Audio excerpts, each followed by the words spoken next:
Orientación Iniciática de Occidente presenta Masonería y Cristianismo, basado en los conocimientos transmitidos por los maestros hábiles. Buenas noches, mi nombre es Denis Rodríguez y hoy voy a hablarles de un tema muy importante en la masonería que ha tenido mucha polémica. Entonces, vamos a esto. En la historia de la masonería hay una relación con el cristianismo que ha sido muchas veces mal comprendida. Existe un vínculo profundo y oculto bajo las capas de la historia, los prejuicios religiosos y la evolución de las instituciones. La masonería también se ha visto afectada por estos prejuicios religiosos, por estas evoluciones de las instituciones, donde lo profano ha dejado mal a la institución masónica por su ignorancia y por el desconocimiento real de la masonería. Para esto, vamos a aclarar ciertos términos que son importantes sobre el esoterismo cristiano. Recordemos que hay algo que se llama esoterismo, que significa dejar entrar, ¿ok? Y está vinculado con el cristianismo. Entonces, entre los términos que vamos a aclarar, vamos a comenzar por el arte regio o arte real, que es un conocimiento hermético y alquímico vinculado a los misterios menores. Es la preparación para el arte sacerdotal y el rey interior. Tenemos que hablar también de otro término que es ascesis, disciplina de purificación y transformación interior. Supera lo ordinario para alcanzar estados superiores del ser. Igualmente hablaremos de esoterismo, que lo acabamos de mencionar como la parte interna y operativa de una tradición y que está vinculado a la vía iniciática que va hacia la liberación espiritual. En el caso del esoterismo cristiano, ¿ok? Existe una dimensión simbólica y operativa del cristianismo, oculta para la mayoría, pero iniciática en esencia. Quien rescata el esoterismo cristiano para Occidente es la masonería. Por otro lado, existe el exoterismo que conocemos como religión, es la parte externa de una tradición. Está compuesta de una vía mística orientada a la salvación del alma. La iniciación, por el contrario, es un camino interior de retorno al origen y es la transmisión de una influencia espiritual que se da mediante un rito. Igualmente existe una influencia espiritual que forma un eje fundamental en la iniciación. ¿Por qué? Porque la influencia espiritual es una acción no humana sobre el mundo manifestado. Se transmite a través de símbolos, de ritos y doctrinas. La masonería es una escuela de misterios donde se estudian las ciencias tradicionales y se practican las virtudes. Forma el hombre interior a través del trabajo simbólico.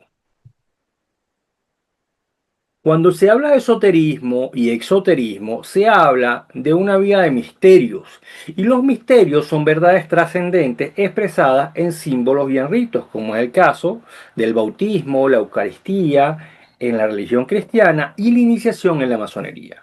Pero existen dos grandes tipos de misterios, los misterios menores y los misterios mayores. Los misterios menores, que son los que trabaja la masonería, están referidos al cuerpo y al alma, y los misterios mayores están referidos al espíritu. Todos estos están conectados, obviamente, en una escala ascendente donde no se saltan escalones. Es importante que se haga un trabajo operativo, y operativo es algo práctico que da resultados.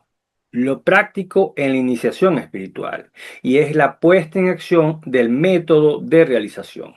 Esto se da a través de un rito que son los símbolos puestos en acción y que reflejan el orden cósmico, así como dice el Padre Nuestro, que se haga tu voluntad, así en la tierra como es en el cielo. Entonces estamos hablando de rito, estamos hablando de orden cósmico. Y un término súper importante que engloba todo esto de lo que estábamos hablando, que es la tradición, que es la influencia espiritual de carácter no humano, de carácter primordial, que nos vincula con la gran tradición original o la tradición boreal. Entonces, hablemos del cristianismo primitivo. El cristianismo primitivo no nace del vacío, se insertó en el mundo que estaba ya lleno de ritos y de símbolos que después pasaron a ser ritos y símbolos paganos, pero que ya existían. Se formó en el cruce de dos corrientes, la grecorromana, con cultos, misterios, templos, una cantidad de dioses, y la judio-cristiana, que ya tenía también a Jehová o a Jehová y a todos sus patriarcas por el lado judío, quienes dejan las leyes escritas del cristianismo en la Biblia en el Antiguo Testamento. Entonces, ¿qué sucede? Se hace una síntesis espiritual entre lo que es una dimensión exotérica o exterior con la comunidad, con la doctrina moral, y existe una dimensión esotérica representada por el simbolismo juánico o de Juan, los sacramentos y todo el trabajo místico que se da en ese primer cristianismo, en esa primera etapa del cristianismo que se conoce como cristianismo primitivo. Un referente máximo en todas las charlas de orientación iniciática de Occidente es René Guénon, quien advierte que toda tradición auténtica tiene o está presente esta dualidad de el exoterismo y el esoterismo, la parte interna y la parte externa. Y dice, el cristianismo tiene, como cualquier otra tradición ortodoxa, un aspecto exotérico y un aspecto esotérico. El primero se dirige a todos. El segundo, solo a los que poseen las aptitudes necesarias. Esto lo dice en Apercepciones sobre el esoterismo cristiano, página 15. Fíjense aquí, en esta imagen tenemos prácticamente todos los dioses o la mayoría de los dioses greco-romanos, que es un mundo donde estaba impregnado de muchas filosofías, de muchas religiones, de muchos dioses, de mucho simbolismo. ¿Ok? Había también la filosofía estoica, la platónica, los cultos de Mitra, de Dionisio, de Isis, y había una religión cívica romana donde se tenía que apegar todo el pueblo porque si no sufrían torturas o eran vendidos como esclavos o eran tratados como esclavos. Había una visión compartida para el hombre antiguo con los ritos, los símbolos, cuyas funciones eran transformar la vida. Entonces, las disciplinas del alma eran prácticas comunes en el mundo greco-romano y ofrecían múltiples vías de realización. Pero ¿qué sucede? Que en el caso de una novedad tan radical como es la presencia de Jesús de Nazaret, donde Dios encarna una persona histórica, que es Jesucristo, cuyo primer nombre era Emmanuel, que significa Dios en nosotros, que se sacrifica por nosotros, ofrece su salvación universal y que da al mundo una respuesta de redención, da una respuesta a las personas que buscan el perdón a sus malos actos. Entonces, ¿qué sucede ahí? Ahí vemos un Dios moral que sabe perdonar, que sabe amar, que es muy alejado al Dios que se conocía antes, que era un Dios de la guerra, que era un Dios pervertido, por lo menos en el caso de Zeus o en el caso de algunos dioses que tenían amores con otras mujeres. Este Dios no es así. Este es un Dios de amor, de redención, de ayuda a los pobres. Entonces, ¿qué sucede con la filosofía griega cuando es penetrada por esta nueva religión, ¿okay? Por el cristianismo primigenio? ¿Okay? Hay una fusión, los cristianos asumen las categorías platónicas y estoicas, donde se habla de la filosofía moral, donde se habla de virtudes, donde se habla de estoicismo, ¿ok? E igualmente los griegos asumen también las virtudes de fe, esperanza y caridad.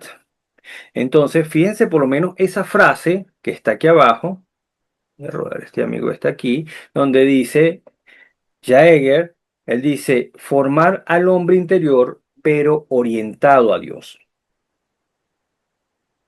¿Sí? Los padres de la iglesia usan el lenguaje filosófico de los griegos, como es el caso de Clemente, de Orígenes, de Justino. Monacato hereda prácticas ascéticas de las escuelas filosóficas y se ve la idea del templo como cosmos y la iglesia como cuerpo de Cristo, por eso tenían esa forma de cruz. Pero, ¿qué sucede? En ese momento inicial del cristianismo hubo muchos roces y hubo muchos problemas en el imperio romano. Los cristianos fueron rechazados, fueron perseguidos, fueron torturados, ¿ok? Y dieron testimonio de su fe a través del martirio, del sufrimiento y de la esperanza. Robert Amberline dice que la sangre de los mártires es la piedra angular de la iglesia cristiana. Y ciertamente fue así. Ellos dieron el ejemplo de un cristiano que sabe perdonar, que puede pasar todas las penurias, ¿ok? Por su Dios, que sabe ser amoroso, que no guarda rencores y que se entrega por completo a Dios y a sus sacrificios. Entonces, en la identidad del cristianismo primitivo habían dos tensiones: el diálogo con la filosofía helénica y la resistencia frente al imperio romano. Entonces se hace, como ya dije, una síntesis entre la herencia griega, la revelación cristiana y la experiencia del martirio por parte de los cristianos para forjar, ¿ok?, el espíritu de lo que vamos a conseguir como la iglesia cristiana, y también esto va a influir en la masonería. Aquí tenemos una frase de Albert McKay. McKay, cuando habla de este tema de la relación entre el cristianismo y la masonería, habla de que la masonería primitiva no era una institución formal, tenía un conjunto de símbolos, de ritos, de visiones del mundo anteriores a los gremios medievales. La expresión de la dimensión iniciática en las tradiciones antiguas tenían ciertas raíces simbólicas: construir, más que técnica, templo, imagen del cosmos, y arquitecto, imitación del orden divino. Toda arquitectura tradicional es liturgia en piedra, es decir, es un simbolismo en piedra, según René Guénon. La construcción del rito, que se ve como un ejemplo material en pirámides, templos y basílicas, no es más, una vez más, que una perpetuación en la piedra de los ritos y de los símbolos. La transmisión iniciática acompañaba la obra constructiva. Se construía el hombre, se construía el templo. El hombre era templo de Dios, templo y morada de Dios. Este humus espiritual fue germen de la masonería primitiva. ¿Por qué? Porque todas las corporaciones, bien sea de constructores, de médicos, de panaderos, de todos los oficios que existían en la edad antigua, ¿ok?, todos estaban vinculados con Dios, todos. El que se mantiene hasta hoy en día vinculado con Dios es la masonería, es la masonería. Entonces, existe un vínculo entre el cristianismo y su herencia simbólica. El cristianismo transformó símbolos constructivos del mundo antiguo, donde Cristo era la piedra angular, la iglesia era el templo espiritual y la cruz era el plano cósmico. Igualmente, nos dice Jaeger, que el cristianismo asume la paideia griega, donde se habla de la felicidad, la búsqueda de la felicidad y la verdadera felicidad. Se habla de construir sobre la roca el templo del espíritu, edificarse en la caridad. Igualmente, la masonería primitiva sigue transmitiendo el lenguaje de la construcción hacia el cristianismo, ya no para los griegos, ya no solamente para los romanos, ahora es para los cristianos. Los símbolos de fe de los primeros cristianos se pueden ver en catacumbas, en arcos, un buen pastor enmarcado en círculo, el pez como figura geométrica, todo esto se ve en el simbolismo primitivo. Y son los masones quienes ponen mano para que eso perdure en el tiempo. Amelin nos dice que la masonería primitiva es la herencia de los símbolos de construcción transmitidos del mundo antiguo a la iglesia. No fue germinal, sino espiritual y sapiencial, transmitida en símbolos velados. El hombre debe edificar en sí mismo el templo interior. Seguimos con la construcción del templo interior. Síntesis espiritual une tres tradiciones: misterios antiguos, mensaje cristiano de salvación y sangre de los mártires, que es el cimiento de la iglesia como templo vivo. Para la masonería operativa medieval, estos elementos forman parte de su adornado y de su simbolismo en las construcciones de templos. La masonería, recuérdense que es el arte de construir y de transmitir una herencia espiritual. Como sabemos, al inicio la masonería tenía solamente dos grados, aprendiz y compañero. El grado de maestro aparece mucho más tarde. Los rituales se leían una vez al año y generalmente esto se hacía el 8 de agosto o 8 de noviembre, cuando se conmemoraba a los cuatro santos coronados, patronos de los constructores. ¿Quiénes eran estos santos coronados? Era Claudianus, que era representado por una escuadra; Nicostratus, que era representado por un compás; Castorius era representado por un libro abierto; y Simpromianus era representado por un nivel y un cetro. Ellos representaban las virtudes materiales y espirituales del hombre. Pero la masonería tiene gran influencia y tiene mucha trascendencia cuando se vincula con los monjes cistercienses en el siglo XII y XIII. ¿Qué pasa aquí? Cuando se comienza el cristianismo primigenio, muchas personas empiezan a tomar una vida ascética, alejadas de los pueblos, separados del mundo, como si fuesen ermitaños. Pero poco a poco esa gente ermitaña se empieza a conseguir entre ellos, empiezan a tener seguidores y necesitan dónde refugiarse. Y es ahí donde los masones juegan un rol importante en la construcción de monasterios.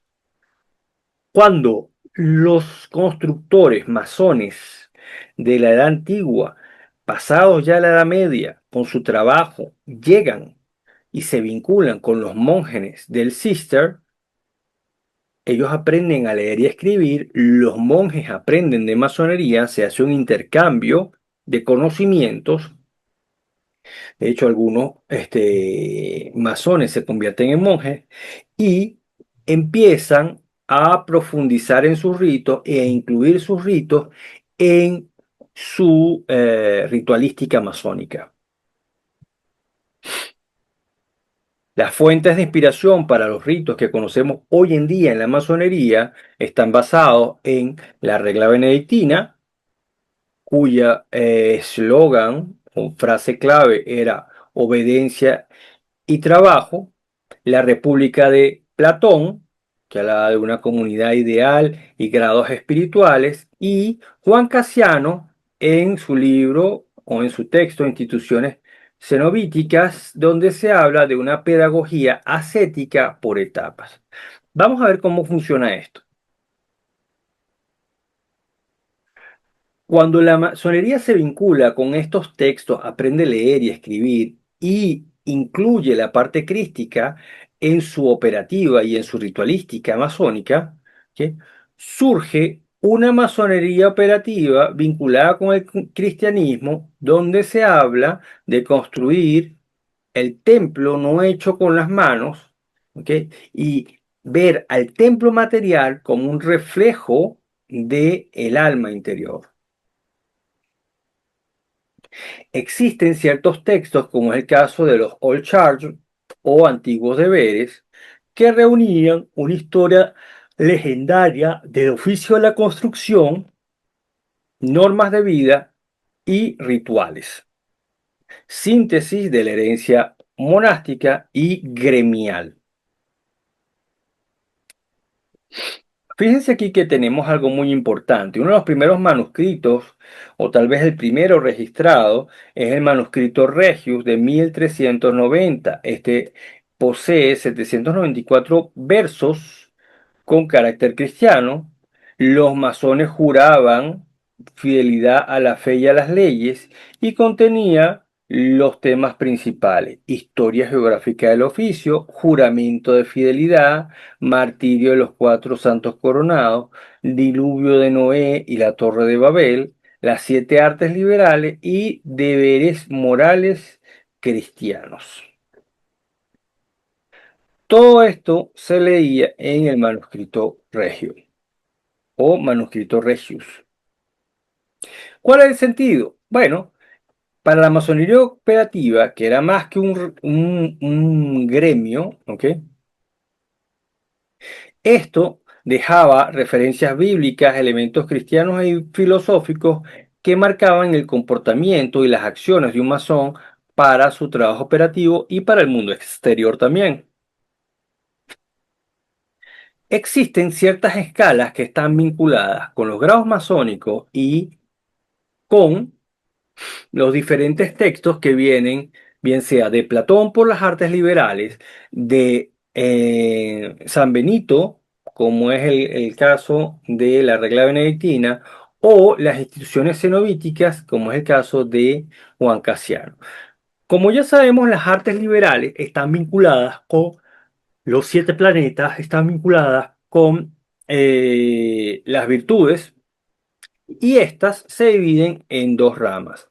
La primera, que es el trivium, que es gramática, retórica y dialéctica, que tienen que ver con las artes, las virtudes teologales, fe, esperanza y caridad. Y las otras cuatro que representan el quadrivium, que significa los cuatro caminos. Los cuatro caminos, ¿cuáles son? Aritmética, geometría, música y astronomía.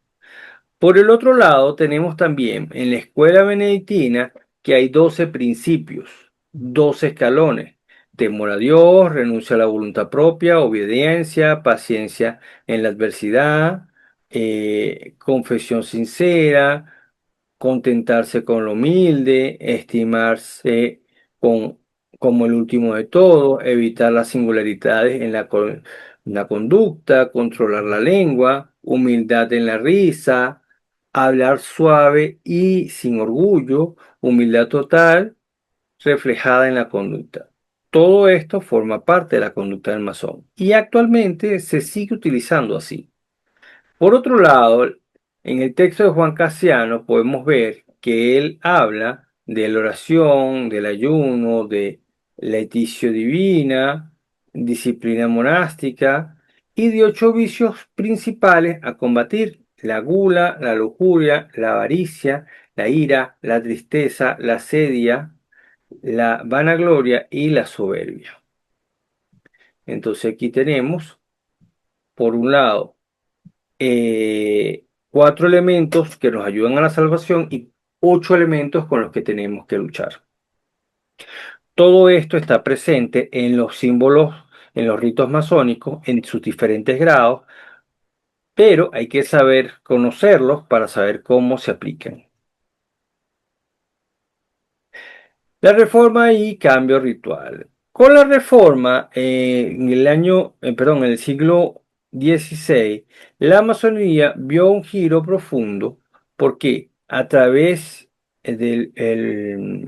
antes, perdón, se juraba bajo el texto de los antiguos deberes, regius, o el rito de Cook, pero después los anglicanos dijeron que no, que el juramento debe ser sobre la Biblia, que es el símbolo más importante de la religión cristiana.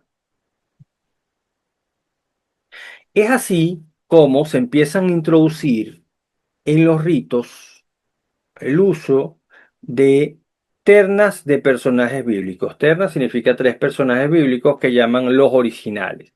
Proceden de los catecismos protestantes y el catecismo, como sabemos, es un método de pregunta y respuesta donde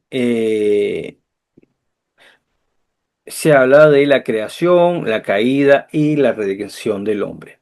Estas ternas estructuraron las leyendas que dieron origen a los grados masónicos. Perdón, disculpen.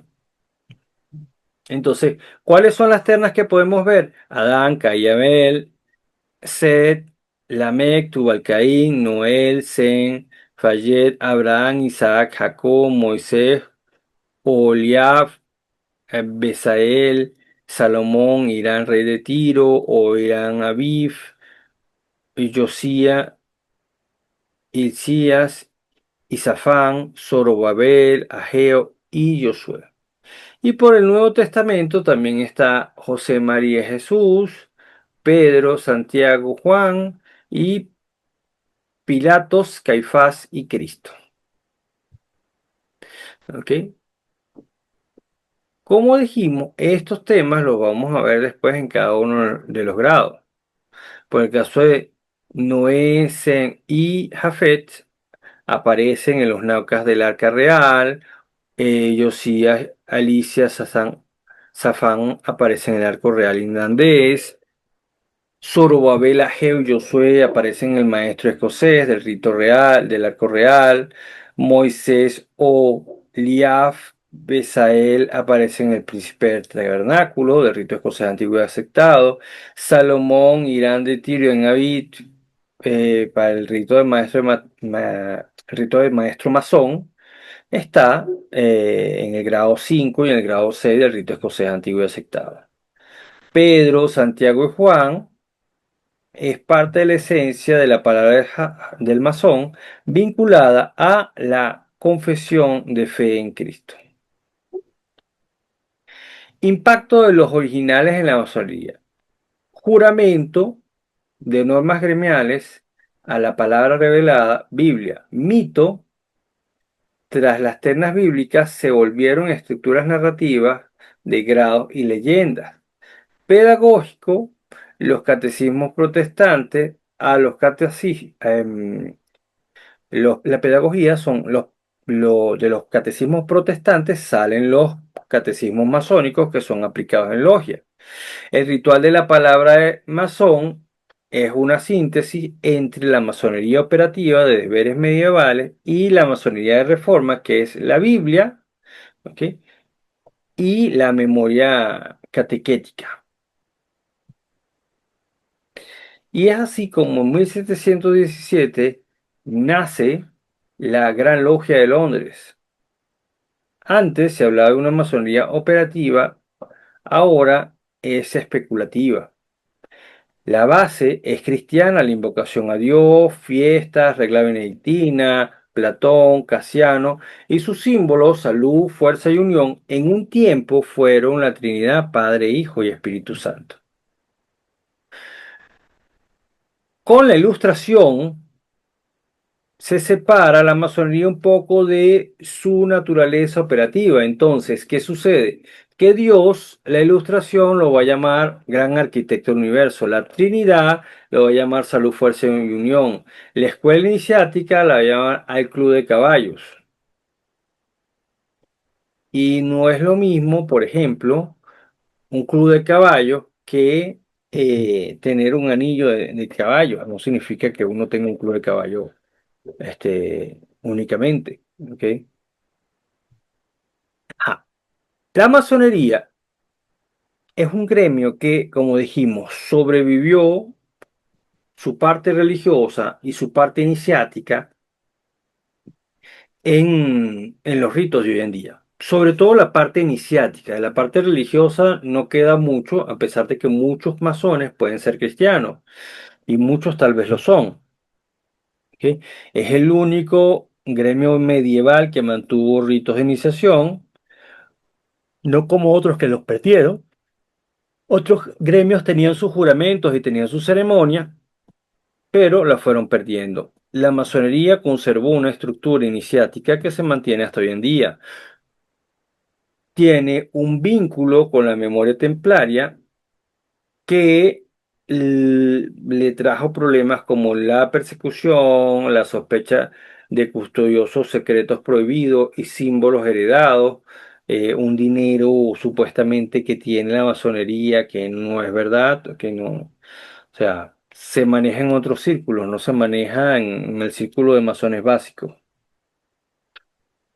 Por otro lado, es importante decir que la iglesia excomulga a los masones, ya esto lo hemos visto, lo hemos escuchado muchas veces, en el 1738. ¿Por qué? Porque el Papa publica la bula In Ementi Apostolatus Specula, donde prohíbe a los masones ejercer la masonería en los países de religión cristiana. Entonces, eh, se hace una secrecía de las reuniones y se hace la mezcla de credos, ¿ok? Que la iglesia lo ve como una amenaza a la unidad de la fe. La verdad es que la masonería nunca ha sido ni es anticristiana, porque de hecho nace como tal, como la conocemos hoy en día, su nacimiento se da en los monasterios, conservó tradiciones cristianas y celebraciones litúrgicas, rendía culto a los cuatro santos coronados, y las razones reales de por qué se hizo esa bula papal fueron más políticas que religiosas. La masonería practicaba una tolerancia peligrosa para el poder y se percibía como un gran poder paralelo para fuerza de control del Estado y la Iglesia. Los masones antiguos versus los masones modernos. En 1717, como dijimos, se crea la Gran Logia de Inglaterra. Pero, ¿qué sucede? Que los masones tienden a ser más filosóficos, tienden a ser más racionales y de hecho está más despegado del dinero. No están muy familiarizados los antiguos con ese tema administrativo. En ese caso son mejores los modernos. Los modernos hacen que la masonería sea filosófica y racional. La adaptan a la ilustración y se separa muchísimo de su herencia espiritual, de su herencia esotérica. Los antiguos están en defensa de esa herencia espiritual, del simbolismo bíblico, de la riqueza ritual, del arte real como centro iniciático. Pero ¿qué sucede? En un intento de reconciliar ambas tendencias, ¿qué? Se hizo que la masonería pasase a ser o social y filantrópica con valores políticos y humanistas o iniciática y tradicional custodia de los misterios reales de la masonería. En todo caso, muchos de los hermanos que están en cada una de estas logias a veces no se sienten cómodos con otras visiones de la masonería y eso es muy importante porque uno de los principios de la masonería es la tolerancia. René Guénon, por ejemplo, dice que la primera eh, degeneración de lo profano fue hecha por los masones eh, cuando dejaron entrar a los modernos.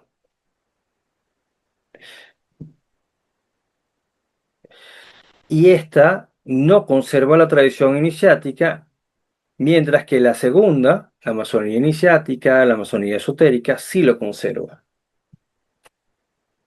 Conclusión, como hemos visto, la masonería nació en la oscuridad de los tiempos, tomando su luz de las antiguas tradiciones y brillando con las luces del cristianismo.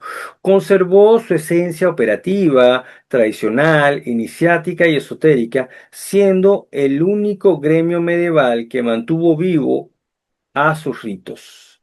Aunque fue excomulgada por la Iglesia, la historia muestra que siempre estuvo ligada a la construcción de templos y monasterios cristianos.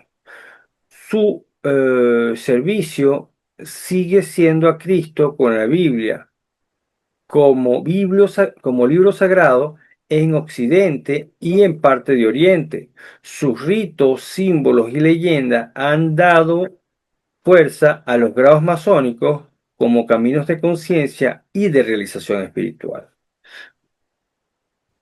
Bueno, cierro con esta frase. Misión permanente de la masonería: reunir lo disperso y expandir la luz, recordando al iniciado que el verdadero templo está en lo profundo de su ser.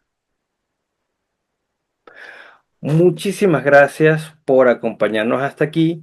Les dejo a la vista las redes sociales por TikTok, por Instagram. Les dejo el mail que es dionisiomasonería@gmail.com. Y les dejo también la página donde pueden conseguir el libro de 10 puntos esenciales del grado de aprendiz masón. Muchísimas gracias a todos, un triple abrazo fraternal y nos vemos en la próxima charla. Saludos, que Dios los bendiga.